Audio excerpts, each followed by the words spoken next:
My name is Alice. Welcome to my channel. I am a crunchy mom and I am coming from TikTok. I have a kind of large following on TikTok of 500,000 followers. I'm a crunchy mom, and for some reason I decided to just search crunchy mom on YouTube.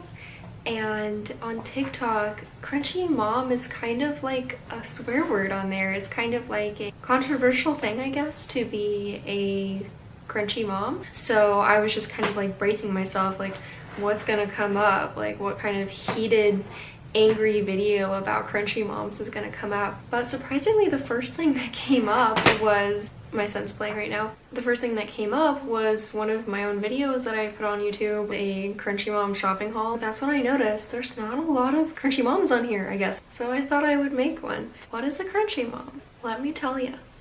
This is just my version of crunchy mom. I would say I am one of the crunchiest moms out there. I'm often being used as the poster child for extreme crunchy mom. I didn't have any prenatal care with my son. He hasn't had any kind of baby. He was born in my bathroom in my apartment, and my husband was in a nearby room. So it was basically just me. I caught him myself. It was wonderful. No pain meds, obviously. My son sees a holistic pediatrician, not even because it's necessary. At the first appointment that we had with our pediatrician, she actually got really serious with me at the end and just like sat down and she was like, so why are you here? Why have you come to see me? It seems like you got this thing handled. It's kind of like pointless to take him there because he's really healthy. It's just good to have records that he exists, and it's also good to find a pediatrician that you trust because there's not very many good ones out there. Just in case he does get sick one day, I know that we have someone we trust that we can see who has his best interest in mind. We are vegan. We are 100% vegan. I went completely vegan a few months before I got pregnant with my son, so he is purely vegan. He's never had any kind of animal products, traces, anything, even while I was pregnant. We are like 99.9% organic. Sometimes we do eat out. You can watch my grocery haul. Sometimes I do buy things that aren't organic, like truffle oil, but only when I cannot find it organic. I'm really committed to making sure that I'm only supporting companies who are doing good when it comes to produce, because I think that is extremely important. I don't want to fund the enemy, so to speak, so I really don't want to support GMOs and glyphosates and all of the chemicals that they use to grow most food in the US. I feel it is my civic duty to buy organic for people who can't buy organic so that it will eventually be affordable for everyone. I would say probably the only category that I'm not crunchy in is sustainability. I kind of became way too obsessed with sustainability at one point. I tried to do it overnight. I ended up getting myself in too deep, and I had a big blow up on social media very publicly. I didn't have very many followers at the time, thankfully, but I was just like crying and I was like, don't associate me with this movement anymore, because I couldn't handle a lot of the pressure of a lot of the other people in the community. Being crunchy or zero waste or anything like that sets you up to be bullied. You are just going to be targeted. I wasn't good at handling it, I guess. I am trying to get better in that department. That's my one thing, I guess. Some people are very committed to sustainability. We are definitely more sustainable than the general American population, but at the same time I don't want to associate myself with the sustainability community because I don't want people to be commenting hate things. When we're grocery shopping, we do not buy a lot of packaged foods at all. If you've seen any of my hauls, we buy mostly fresh produce. Whenever it's possible, we avoid plastic packaging, but I also don't beat myself up for buying things in plastic packaging. All of the containers that we have at home, except for a couple of Fern's dishes, are glass or ceramic. We really try to avoid plastic because of the dangers of plastic. It's not good for plastic to be heated up repeatedly or at all, and I don't like the idea of the microplastics coming off of it and being absorbed into us. Wooden toys. I have not always been super confident in the mothering choices that I've made. I feel like it's a really common thing for crunchy parents to be told that we're depriving our kids of plastic toys, and for that reason alone I ended up buying my son some plastic toys just because I didn't want to deprive him. But now I regret it, and we have donated all of the plastic toys except for his water table, I think, because they're not good for the environment, they're not good for them. It's basically like giving a child an iPad because you want the child to interact with the toy instead of the toy to interact with the child. It's just way too much sensory overload for them. That bothers me a lot because I feel like I am more addicted to my phone than I would like to be, and I really don't want that for my son. Before I did social media, I was not on my phone basically ever, and then I started posting, and now I feel like time just goes by way faster when I'm on my phone. I feel like I have this urge to constantly be stimulated, and I don't like that. I want to raise kids who can just sit comfortably in silence and be creative and just let their thoughts come and not need so much external stimulus. My son has almost entirely wooden toys now. He loves them. My husband tried to get him to play with a plastic toy recently and he was not into it. And my husband was like, "You've trained him well." He's 1 year old. And his favorite thing are wooden cars. He loves wheels. Also pets. He loves animals. We go outside a lot. We go outside all the time. We are not scared of the sun. We don't use sunscreen. The idea that we need to protect ourselves from the scary big sun by slathering a bunch of chemicals onto our skin that will then be heated up and absorbed by our largest organ is ridiculous. So that's not something that I do to my son. He has never used sunscreen. We live in the desert in Arizona where it's 115 to 120 degrees during the summer, and he has never been sunburned. I don't use sunscreen either. I also do not sunburn. I've taken him outside since he was first born. Literally the first few hours after he was born, he was already outside, and I let him go crazy out there. I let him do what he wants to do outside for the most part with supervision. So he will pick up rocks and suck on them, and I'm totally fine with that.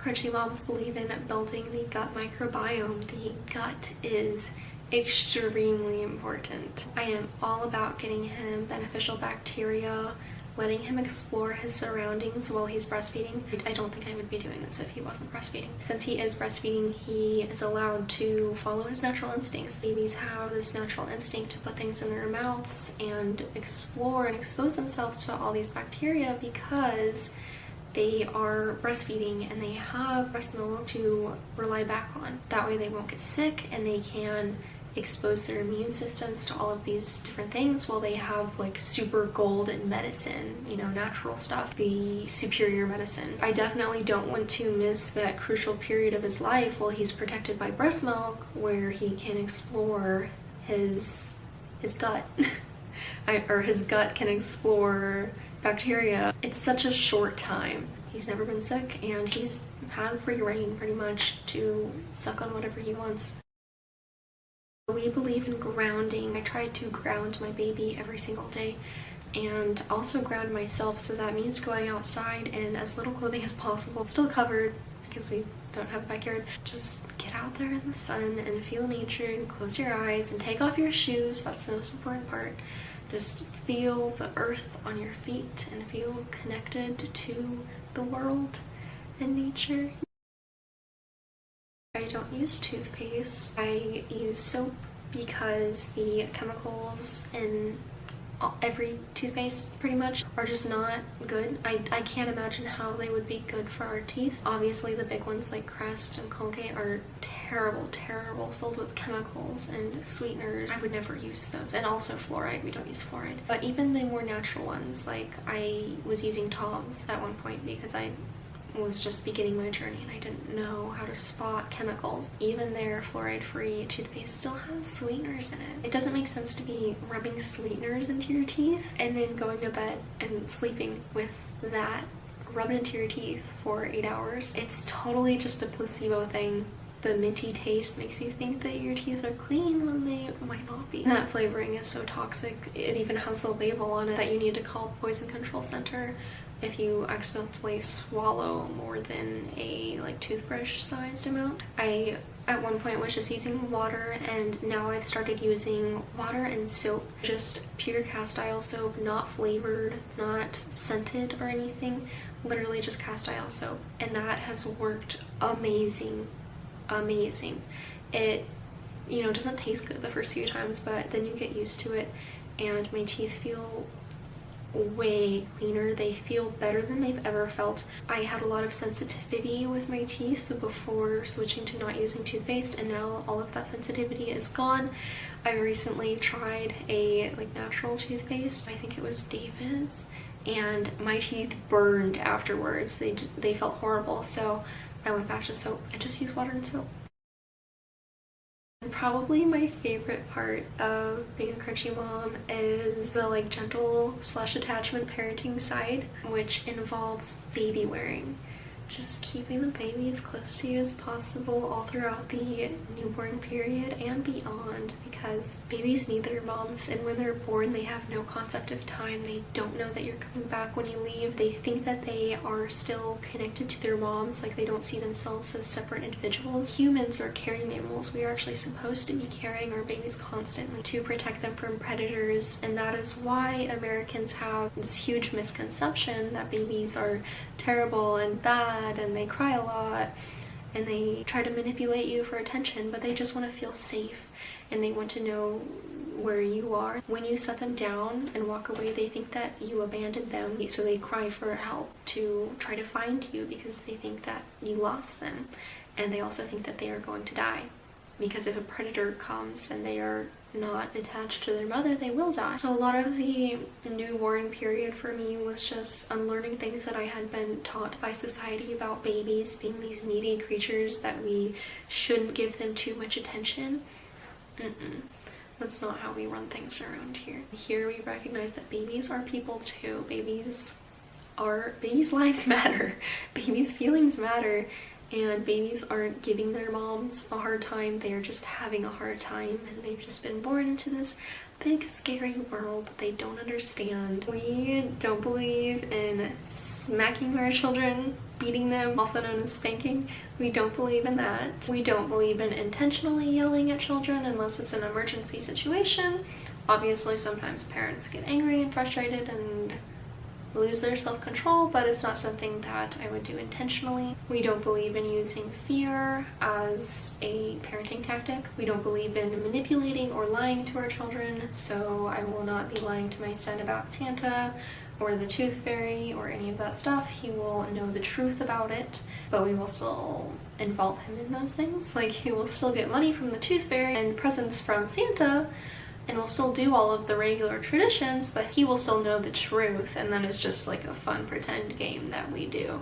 We do time ins. So I have a playpen here, you can't see it, but I have a very large playpen here. It is filled with toys and comforting things. When my son gets in trouble, I will not just say no, but I will explain why I want him to stop what he's doing.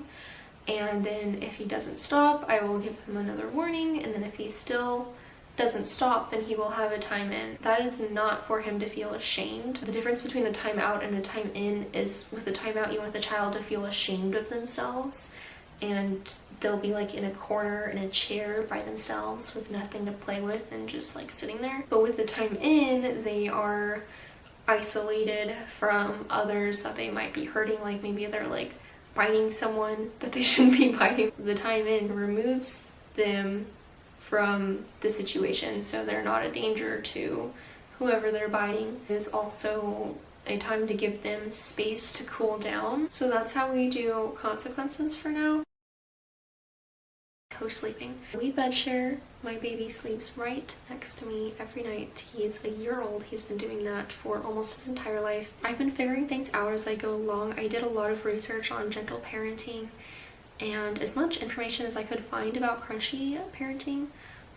There's a lot of censorship, so I didn't really find out about everything until we had already made the mistake of not doing it. I tried to learn about all of that stuff when I was like in college because I really wanted to have babies and I really wanted to give them a healing, loving childhood that I didn't have. My son was in a bassinet for I don't even know how long, like a few days or maybe even a week. We even had a crib at first because I hadn't found out that you don't need a crib. I had always been told that bassinets are the safest place for babies to sleep, or cribs are the safest places for babies to sleep, which in my opinion is so far from the truth because it's not just a suffocation risk, there's also the risk of the baby's stress levels, cortisol being elevated all night because they were not next to their mom, or babies will forget to breathe because they're not next to their mom, or they will be cold because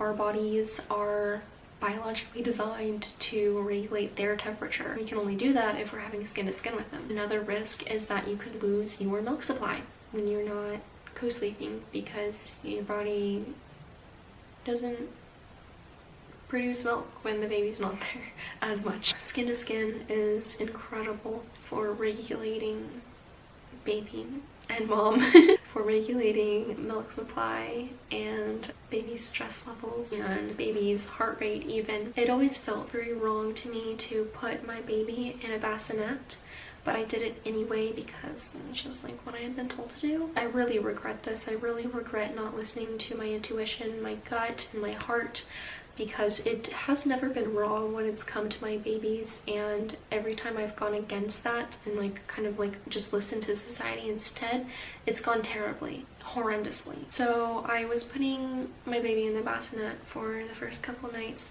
and it felt wrong every time, but I did it anyway, and I was just getting this gut feeling that I should stop and I should just sleep with him. So I started looking it up myself on Google Scholar.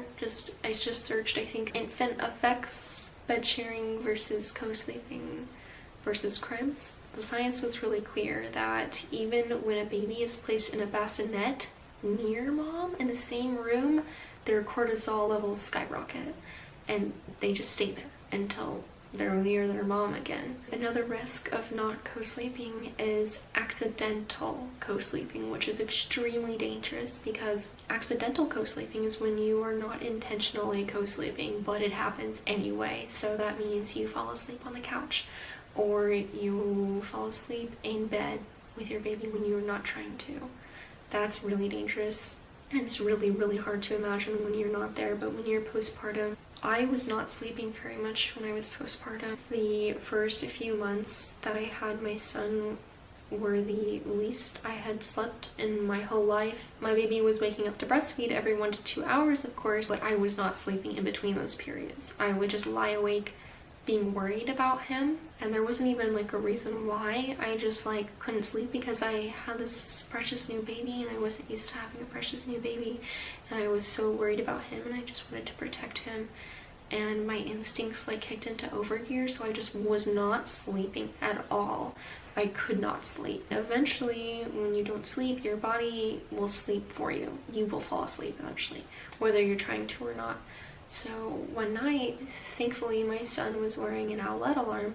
One night we were not co-sleeping, he was still in his bassinet. I fell asleep while breastfeeding, and luckily the alarm went off that his oxygen levels had gone down before there was any issues, but it's really scary to think about what could have been. So from then on we started bed sharing. Shortly after that happened, I came across a very sad story of a mom who had lost her baby in a crib. That broke my heart because she said that her instincts had told her to co-sleep. She was angry about the way that her baby died because it wasn't a choice that she made intentionally. It wasn't like coming from her, it was coming from other people telling her what to do. She was angry that her baby died alone and not next to her. That's heartbreaking to me. A lot of the things that we do to babies have a risk of death no matter what, especially when it comes to like where you birth. That story really hit me because I related to it a lot. I would much rather my baby die at home during a home birth where I get to hold my baby the whole time than in a hospital when they are alone and they don't get to feel any comfort or love from their parents. That was a death that I would not wish on any child, and I would never do that to a baby again. That is what happened to my daughter. I was not told that she would die in that way with no love from her family. We weren't allowed in the room. So to think that I could have potentially lost my son in a crib in a similar way where we're not next to him is horrible. There's risks on both sides. So I think people kind of need to take a step back when they're discussing these things and recognize that even if the statistics show that one place has a increased risk of death, it's not just data on a paper. Like, this could literally happen to you, and it's about more than that. What are these circumstances you would be comfortable with losing your baby under? Would you want them to be alone in their crib or with you when they die? That was a big reason that I decided to free birth. That is kind of the premise behind a lot of the things that I do. People think that I come off strong. I just want people to realize that whatever decision they make, I don't care what decision they make, but whatever one they make, they should be comfortable enough and confident in that decision that if their child died as a result, they would still be proud of the decision they made and they would still say it was worth it. I can say that about my free birth, for example. I can say that if my baby died, I would still be extremely happy in my decision of where to birth, because I would know that I had saved my baby from having a lonely, miserable death like my daughter did. I really don't want anyone to have any regrets. That's the worst thing. When the death of your baby isn't on your terms and you feel like either you were pressured into a decision that you didn't want to make, that makes it horrible. That makes it so much worse. It's important to have that level of confidence in case something like that happens. Then you know that it was fully your choice and not just like you getting into things because other people were pushing them on you. And that's especially true for formula. Formula is not an option for any of my children ever. The infant mortality rate for exclusively formula-fed babies versus exclusively breastfed babies before 6 months is significantly higher. So death is something that you are really risking when you decide to use formula. So that is not something that I would do for any of my children ever. Even though breastfeeding is hard, it's not any easier for me. I think a lot of parents don't know the risks about formula, which is really, really sad, because formula is often something that is given to the baby without consent, even while the baby's in the hospital, or the pediatrician just recommends that the pediatrician that's obviously not holistic just recommends that the mom give the baby formula and doesn't tell them any risks, and they just say it's fine. So then these moms come across my channel and they're like, what the heck, nobody told me all these risks, and then they feel very guilty, and that's really sad. And if you used formula and you were not aware of these risks, it's not your fault. If anything, I would be leaving the pediatrician a very heated review online. Know better, do better. You can't hold yourself accountable for something that you didn't know any better about. So because formula is not an option for me, I did start taking precautions so that I would not have to use formula. Even before I got pregnant, I started looking at different vegan donors that I could use if the worst case scenario happened and I had to use a donor. And I did find a lot, not for free, obviously. So my plan was just dumpster dive and sell stuff, I guess, if I can't pay for it, or even just put it on a credit card. So I had donors lined up just in case. And then I also started pumping at 18 weeks pregnant, I believe. It was somewhere between 16 and 20 weeks that I started pumping with my second baby, my second pregnancy, and I built up a huge stash. And then part of that was because I was planning on packing an emergency hospital bag, and that hospital bag wasn't necessarily for an emergency. It was just a backup, just in case, you know, I just changed my mind and wanted to go to a hospital. I wanted to have everything in there, so to make hospital birth as safe as possible, because hospital birth is extremely dangerous, so I wanted to give myself the best shot possible. I can make a video on what I had in my hospital bag if you guys want. One of the things that I had ready to be put in the hospital bag was a huge stash of colostrum, and that was so that if anything happens to me in labor or we get separated in any way, I don't want them to have an excuse to feed my baby formula without consent. They would have this giant stash of colostrum instead.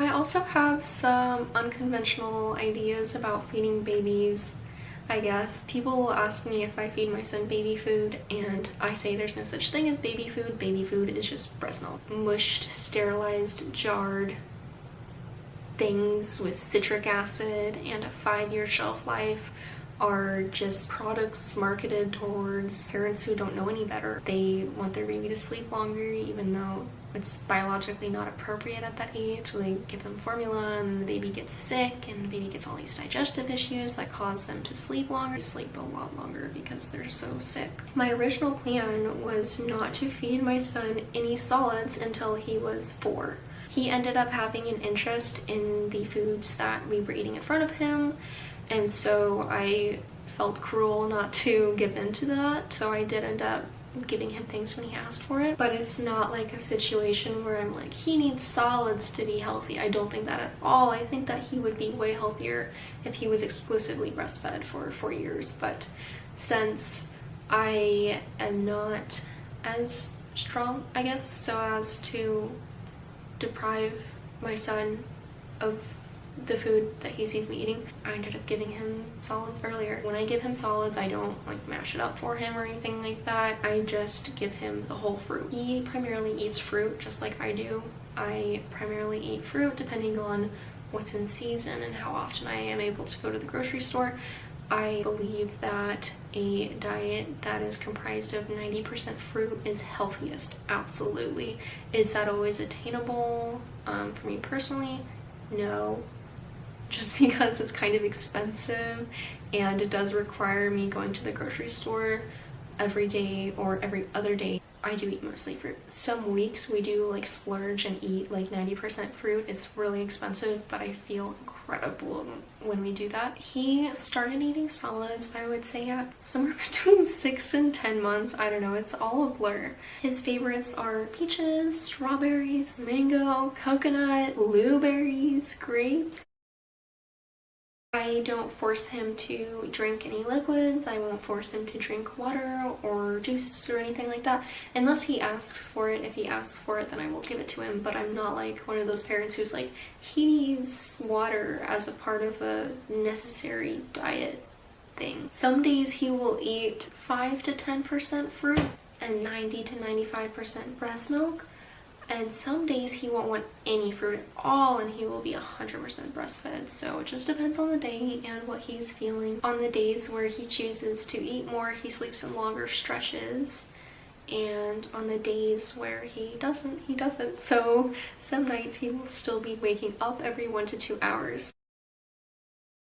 Informed consent. This, I guess, for some reason this is more controversial than people who think that people should be forcibly injected with things. Informed consent just means that you believe in bodily autonomy. You want the child to be able to choose for themselves, just like any other patients, after they've been informed with the risks and the benefits on both sides, and they know every single option they have, and it's a choice that they've made by their own free will, not due to any coercion. Crunchy moms believe in informed consent, and we also choose not to partake in the childhood schedule. There is a subset of people who believe in holistic parenting but do partake in the childhood schedule, and those moms are called scrunchy moms. So there's a big difference between crunchy moms and scrunchy moms. People like to sometimes kind of mislabel them and jumble them together, but we are extremely divided as a community. I could be friends with a scrunchy mom, but we are definitely not the same thing. And now this division is becoming even more apparent because of mandates being passed. And now it's becoming to the point where scrunchy moms falsely identifying as crunchy are now identifying as an oppressed group when they're not. Crunchy moms are not allowed to go work out at gyms in New York or eat at restaurants in New York, but scrunchy moms are. So there is a difference. And those things also aren't vegan. Like, some people try to say that they're vegan, but they partake in the schedule, and that's not vegan. And there's also a big difference in our children. People are gonna get really angry when I say this, but I can tell when kids are raised by crunchy parents and when kids aren't. There's a lot of differences between the two groups. Crunchy moms may be targeted by CPS, not necessarily. There's always bad eggs out there. Scrunchy moms tend not to be targeted by CPS. Under the little subset of informed consent and bodily autonomy, we also have circumcision. Crunchy moms do not circumcise. We don't take away pieces of our baby's genitals who can't consent permanently. There's no surgery to ever restore that vital body part.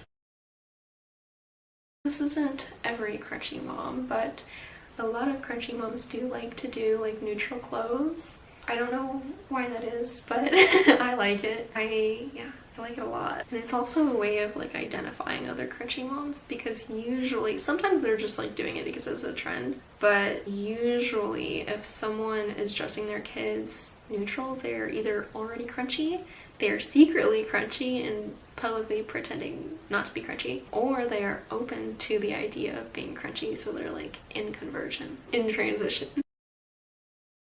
Another thing that crunchy moms sometimes do is cloth diaper.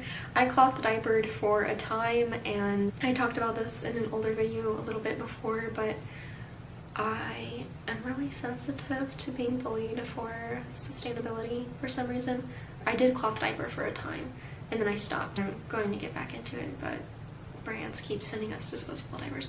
But anyway, I cloth diapered for a time, and I am really sensitive to hate comments that I get about sustainability issues. Cloth diapering and being sustainable is a lot of work, but it's something that I was doing because I loved it and it just made me happy. And people tend to bully you when you are sustainable or you post anything about sustainability. They target you and they will pick apart every single thing in your life that like doesn't align with it, and they'll be like, what about this, what about this, what about this? And eventually it just becomes so much that I really just want them to leave me alone and not associate with the sustainability movement anymore, so that those people will go away. So I was doing cloth diapers for a time, and at that time I was being bullied by a large portion of the internet, like literally a large portion of the internet. There were tons of groups bullying me, like in their little like private communities. There were like cloth diapering groups, and I don't know, people would tell me about all these different places on the internet that people were bullying me. And then it was also in my comments and stitches on TikTok. People were angry that I like wasn't doing cloth diapers their way. So they took something that like was a lot of work, yes, but it also made me really happy, and I just enjoyed seeing the cloth diapers every time, and it was like this cute little fun thing for me, and they just made me associate it with bullies and being bullied and all of this barrage of hate comments. Cloth diapering definitely brought out a lot of like older moms. They would just leave me comments, and I think it's because they like regret not cloth diapering. I don't know. I stopped using cloth diapers. I don't get any more mean comments about it.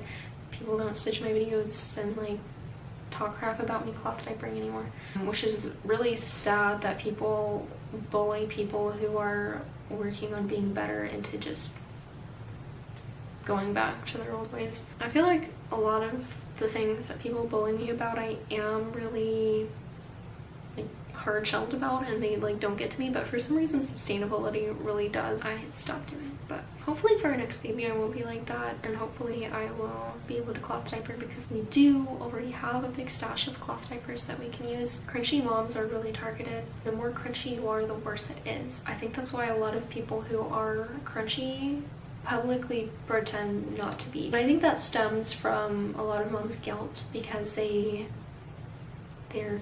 angry that they didn't do the things that we do. It's also usually moms with grown children, so that's extra strange. Schooling. So I plan to either unschool or homeschool for the first few years of my child's life. We have already started. He does some flashcards, going into nature and things like that. The deepest, darkest end of the unschooling spectrum, you have people who believe that children should be taught nothing and just go and explore and learn the world on their own. And these people don't teach their kids to read or do math or anything like that. And on the other end of the spectrum, you have people who believe their kids should be like school nonstop. I am somewhere in the middle. I want my son to choose a lot of the things that he learns and learn from natural, authentic experiences, not being forced into a building for 8 hours a day. Just having natural social interactions like at the grocery store or at the river or wherever we may go. We will definitely be going to lots of places. Cleaning products. So I don't use bleach or any chemicals like that. We use either organic white vinegar, hydrogen peroxide, or soap, just cast iron soap and water. Oh my gosh, my parents parented completely the opposite of me, and I noticed the difference. I remember being 9 years old and being locked in the bathroom because it was my chore to clean it, and just feeling like I was gonna unalive because of all of the chemical smells. But now when I clean the bathroom, I can close the door, not have the fan on, and use organic vinegar, and it smells amazing. I don't feel sick at all. I only know one of my friends in the holistic community who uses birth control, and she refers to herself as a scrunchy mom. So most crunchy moms don't use birth control. We use natural family planning method and condoms, which are technically birth control, but they're not like hormones or like copper that's like in your body. I am pretty anti-birth control for myself. It's not something that I will put in my body, but I also really don't mind having another baby. I follow my son's natural sleep schedule.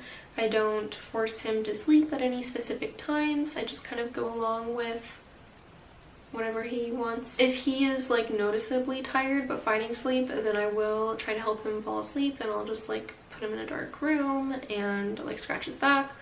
But if he's not sleepy and we've been in the room with the lights out for an hour trying to sleep and he's just been crying the whole time, then we will just get up and go play. We'll just get up and go to the pool, go swimming. The nights that I have not fought him and just have like gotten up and played with him have been some of the best nights of my life. They're only little ones. I have a lot of videos about waking up with my son and going and doing things on TikTok, and people are really mean to me about it. I think that's because of a lot of the guilt that they have, but they aren't there. Like, they don't see the whole situation, and they're like, go put the baby to bed, but like, I try. We have times that we will try to fall asleep at, like usually it's like midnight, where we will get in bed and we'll turn off the lights and we'll snuggle and I'll scratch his back, and then sometimes he falls asleep and sometimes he doesn't, and that's okay. I have some nights where I can't sleep either. Why would I punish a baby for being just as flawed as I am?